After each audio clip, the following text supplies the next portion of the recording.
안녕하세요. 날고 싶은 당신을 위한 블로거 난다희입니다. 오늘 읽어드릴 포스팅 제목은 청각장애인에게 수어 통역사가 있다면 시각장애인에게는 현장 해설사가 있다. 나에게 낭독이란 2편, 낭독극, 애니더빙, 오디오북 나레이터, 화면 해설, 현장 해설사입니다. 나에게 낭독이란 낭독 봉사에서 낭독극, 애니더빙, 오디오북 나레이터 1편에 이어 오늘은 청각장애인에게 수어 통역사가 있다면 시각장애인에게는 현장 해설사가 있다 2편 내용으로 포스팅하려고 합니다. 안테나를 세워라. 원하는 것이 있는가? 내 머릿속 안테나에 거무줄을 쳐라. 시각장애인 복지관에서 낭독 봉사를 하면서 자주 이용하다 보니 복지관에서 어떤 일을 하는지 궁금해졌습니다. 저는 참 궁금한 게 많은가 봐요. 복지관 엘리베이터 안내 표지에는 층층마다 부서가 기입되어 있는데 그 중에서 화면 해설이라는 부분이 눈에 띄었습니다. 낭독 봉사 스튜디오와 같은 층인데 복도 양 끝에 위치해 있다 보니 별로 눈에 띄지 않았던 이곳이 궁금해졌습니다. 화면 해설은 드라마, 오락 프로그램 등 영상 제작물에 성우가 목소리를 입혀서 녹음을 하고 시각장애인에게 송출하는 일을 합니다. 대부분 녹화 영상물에 녹음을 입혀서 하기 때문에 시각장애인은 방송 시간보다 늦게 정보가 도달하게 됩니다. 녹음 작업뿐만 아니라 사전에 더빙할 내용의 대본을 만들어야 하기 때문에 방송 작가와 성우, 프로듀서, 촬영기사, 편집이 필요하기 때문이기도 합니다. 제가 도전해보고 싶은 분야는 방송 작가와 성우였는데 이런 부분은 방송작가협회나 성우협회에서 주관하고 있다고 하니 너무 할 살이 많네요. 거미줄에 걸린 현장 해설사. 위대한 사업은 눈에 띄지 않게 아주 서서히 달성된다. 세네카. 한국장애인연맹에서 일을 하다 보니 다양한 장애단체에서 보내는 공문들을 웹팩스로 받게 됩니다. 그 중에 한국영상협회에서 보낸 시각장애인을 위한 현장 해설사 양성 교육 참여자 모집 공고를 보게 되었습니다. 평상시 시각장애인 분야에 안테나를 세워두고 있었던지라 바로 거미줄에 걸리게 된 거죠. 현장 해설사? 생소한 분야라 확인을 해보려고 검색을 해봤지만 정보가 많이 없었습니다. 이럴 때는 직접 전화를 하고 꼼꼼하게 알아보는 게 제일 빠릅니다. 현장 해설사란 시각장애인을 위한 현장 해설사는 시각장애인들이 관광 또는 문화 공연이나 행사, 스포츠 경기 관람 등에서 비장애인들이 보고 느끼는 것과 같은 공감대 형성이 어려운 점과 정보의 단절로 초래될 수 있는 추가적 장애를 극복하고자 관광, 문화, 예술, 스포츠 전문가들의 교육과 시각장애인들의 피드백을 통해 분야별 전문 해설가로 양성되어 현장에서 실시간 해설하는 전문가를 일컫습니다. 당황스러웠던 면접시험. 현장 해설사 양성 과정은 1차 서류 심사를 통과 후 2차 면접시험까지 통과해야 교육을 받을 수 있는 자격이 주어집니다.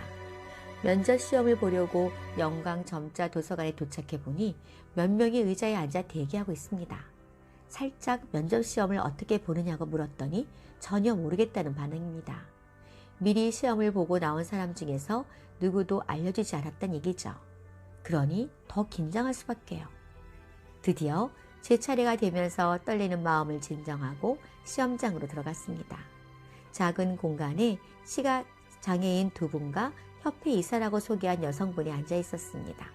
서류 내용을 검토하면서 현장 해설사가 되려고 하는 이유와 앞으로 활동에 대한 질문과 답이 오고 갔습니다. 그리고 지금 앉아있는 방 안의 모습을 앞에 앉아있는 시각장애인에게 설명해 보세요. 방 안의 크기, 벽 색깔, 책상의 모양과 집기 등 시각장애인도 그대로 느낄 수 있도록 표현해 주시면 됩니다. 정말 정신없이 횡설수설하고 나왔습니다.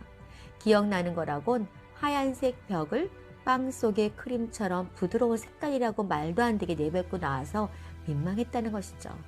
그래서 다들 면접시험을 보고 나서 얘기를 안 해줬나 봐요. 너희들도 한번 민망해봐라 이건가? 저는 나와서 떨고 있는 면접 대기자들에게 살짝 귀뜸을 해줬답니다. 들어가 보시면 많이 당황스러우실 거예요 하면서요.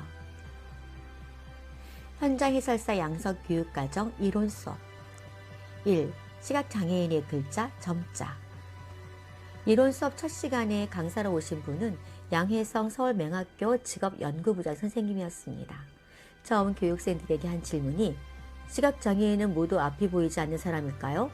모두 네 대답을 했더니 아니요. 완전 전명은 소수이고 대부분 형태나 명암을 일정 부분 구별할 수 있습니다. 시각장애인은 중도 실명자가 많다고 합니다. 현재 장애인 발생 비율을 보더라도 후천적 장애가 88.1%로 선천적 장애 원인보다 압도적으로 많습니다. 시각장애인이 책을 읽기 위해서는 두 가지 방법이 있습니다. 하나는 점자를 통해 점자책을 손에 감축으로 읽는 것이고 또 하나는 오디오북을 통해서 소리로 듣는 것이죠. 그 중에 하나를 제가 일조하고 있다는 생각에 뿌듯했답니다.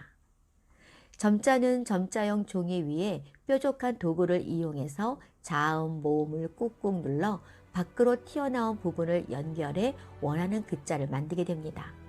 제 이름 석자를 점자로 만드는데도 시간이 꽤 걸리더라고요. 쉽지 않은 작업이라 인내심이 약한 저에게는 너무 힘들었습니다. 2. 흰 지팡이 체험. 2교시에는 2명씩 짝을 이뤄 시각장애인과 활동 지원인이 되어 직접 경험을 해보는 수업이 진행되었습니다. 시각장애 역할을 담당한 사람은 전혀 앞이 보이지 않도록 제작된 검은색 안대와 흰 지팡이를 배당받았습니다. 시각장애 역할을 위해 빛과 명암이 차단된 안대를 하는 순간 속이 울렁거렸습니다.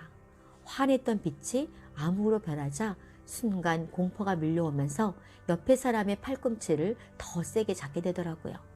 실내에서 외부로 나가기 위해서는 복도를 지나고 코너를 돌면서 계단을 내려야 하고 현관문을 통과해야 합니다. 오로지 함께 실습하고 있는 짝의 설명만으로 내 몸을 따라 움직이고 흰 지팡이를 이용해서 장애물을 인지해야 합니다. 보이지 않는 상황을 얼마나 구체적으로 잘 설명해 주느냐에 따라 안전한 보행이 진행되는 경험을 할 수 있는 시간이었습니다. 3. 시각장애인에 대한 부정적, 긍정적 태도. 시각장애인에 대한 부정적 태도 첫 번째 반응은 연민입니다. 사람들은 시력을 인간 활동의 지배적인 역할을 하는 감각으로 생각하기 때문이죠. 두 번째 반응은 공포입니다. 내가 시각장애인이라면 어떻게 살아갈 것인가 하는 공포심을 일으키는 거죠. 세 번째는 죄악감입니다. 나는 볼 수 있는데 그는 왜 시각장애인이 되었을까? 신의 은총이 아니었다면 나도 시각장애인이 되었을지 모른다. 와 같은 생각에 시각장애인과 관계를 맺으려 하지 않습니다. 네 번째 반응은 불안입니다. 익숙하지 않은 것에 대한 불안감이 보지 못하는 시각장애인을 어떻게 대해야 하는지 모르기 때문에 불안해합니다. 그럼 긍정적 태도를 갖고 있는 사람들은 어떻게 반응할까요? 첫째는 동조와 감정이입입니다. 시각장애인을 진심으로 동정하고 이해하며 그들과 같이 느끼려고 노력합니다. 두 번째 반응은 친절입니다. 은혜를 베푸는 듯한 태도가 아닌 마음에서 우러나오는 친절은 따뜻한 인간관계를 형성합니다. 세 번째 반응은 이해입니다. 시각장애인의 사회적 문제, 정서적 반응에 대하여 이해하고 좋은 관계를 유지하려고 합니다. 네 번째 반응은 존경심입니다. 점점 시각적, 감각적으로 변화되는 사회에서 실명은 생활을 더 어렵게 합니다. 이런 어려운 상황 속에서 시각장애인의 높은 성취도에 대한 존경을 표현하는 것이죠. 나에게 낭독이란 이 편은 현장 해설사란 무엇이며 현장 해설사가 되기 위한 교육 프로그램 중 이론 수업에 대해서 알아보았습니다. 다음에는 현장 해설사 실습 과정과 전국 장애인 체전에서 활약한 이야기 등을 올려보도록 할게요. 긴 글 읽어주셔서 감사합니다. 감사합니다.